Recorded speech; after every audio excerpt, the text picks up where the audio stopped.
This is my second and a full day in San Gimignano, and I'm getting a late start because it was raining like crazy, surprise. And I'm now at the little church across from my monasterio, and I'm now looking for nuances for much of what I've already seen. And this is interesting. Here's a little portal, and it may just be for air, but it sure looks like it was for the same window that you see in the fort. I'm going to pick one of these olives. I'm assuming if it's still on the tree, it's not ripe enough to eat. And I'm right. Ooh, that's bitter. If you really need to go to the bathroom, at least for men, there you can urinate. I've never seen one, although I've heard of them. One of my mini goals today is to complete my walk all around the city on the Passeggiata del Muro. That's the walk around the wall. And I think I'm coming up onto that old tower that I looked at closely just at dusk last night. I remember seeing that archway last night, and there we can see the remnants of wall on left and right, and the pile of debris from what was there, a room, another tower, I don't know. Give you a little idea of the field of fire.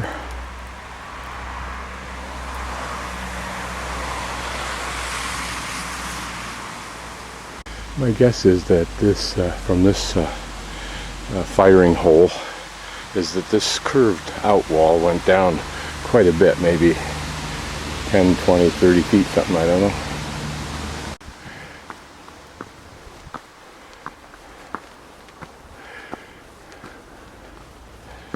That's the other inner wall, first wall, that I was on top of yesterday. I don't know what that steel beam is for. Kind of ominous. Again, that hole there shoots down onto this area and below, so it was probably shallower than it is now where I'm walking. And notice those little buttresses that are capped off. I don't know. Would they have supported a wall or what? And then you can see those square holes. Oftentimes the square holes were for posts that were for balconies, not just on a fort wall, but on the buildings at large. And noticing a different layer of construction, I wonder what threat or whatever prompted that construction. And from here we can see what a small target, whoever might have been firing from that slit, would be.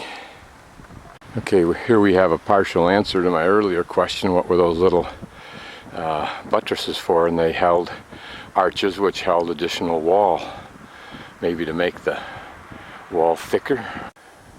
Apparently so.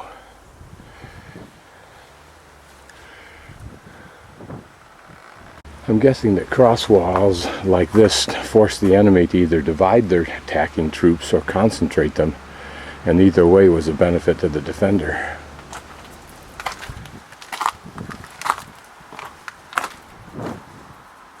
Here we can see inside one of these towers. Ah yes, notice the domed ceiling.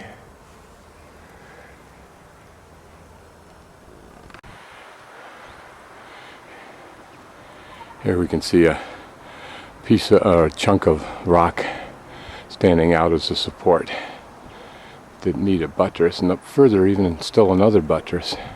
Doesn't seem hard to tell that there's already hordes of tourists here, but maybe not, just maybe the local guys.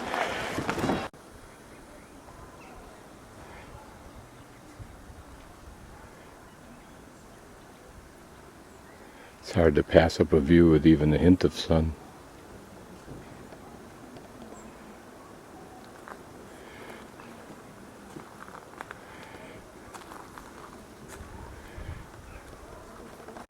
Here's a bit of Italian irony. Here is one of their sophisticated but handicapped toilets, except that it's uphill to get here. Some of it ridged uphill. Now there's a little 1.5 inch drop-offs, and then this last part is all gravel, and then there's this curb, and then if you get over the curb, then finally it'll benefit you as a handicap, because guess what, it's low enough you can probably put your coin in. However, you're going to have a hell of a time getting your wheelchair, if that's what you're on, over that step. This is Casa di Babbo Natale, which I think is a wine museum now, but I'm not sure. It was part of a fort.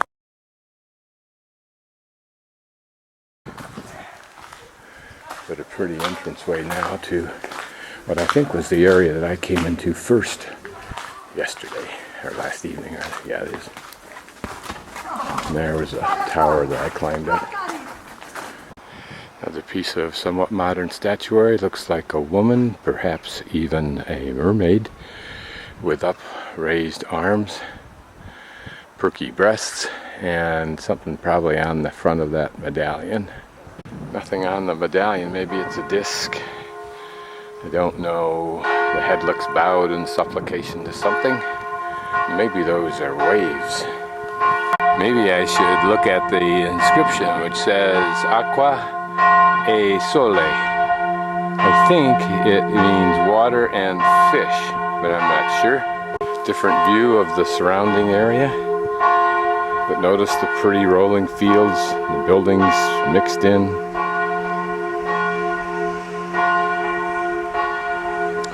There's something interesting I want to focus on a little tighter.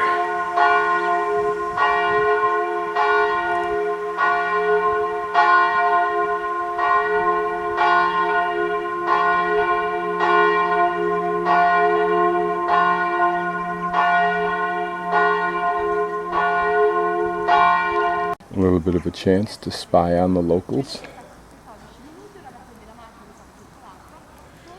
Looks like orange trees. That's interesting. There's a black cat spying on me. But look how pretty that little place is, with the flowers on the steps and the towers as a backdrop. A chair on the porch for relaxing and reflecting.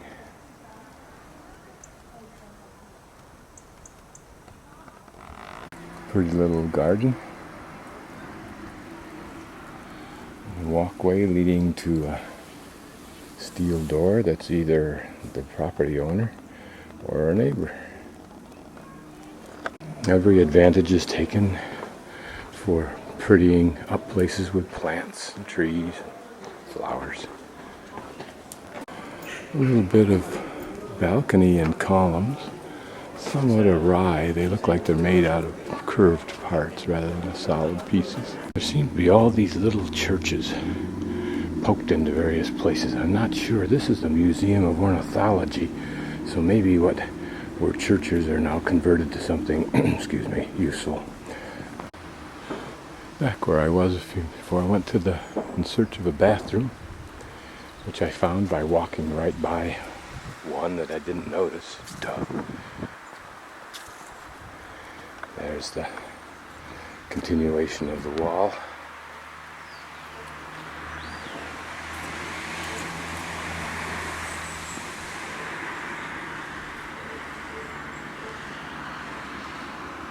Here's a place that my crummy little Italian, I think it means the second floor. I think for 6 months. Looks like it's got a bathroom, a kitchen, cantina, whatever that is, terrazza panarifica. It means like an outside balcony.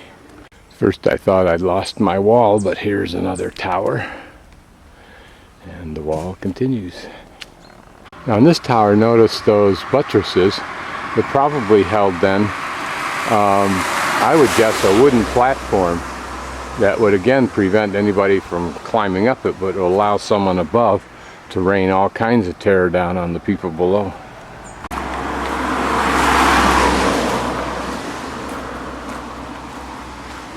This looks like a restaurant, but I didn't see the access. Hey, there's more of a finished tower. Seems the farther I'll go, the more I learn. And now back down at Piazza San Giovanni, which is where the bus drops off people. If you're going to visit the town, you enter through that gate.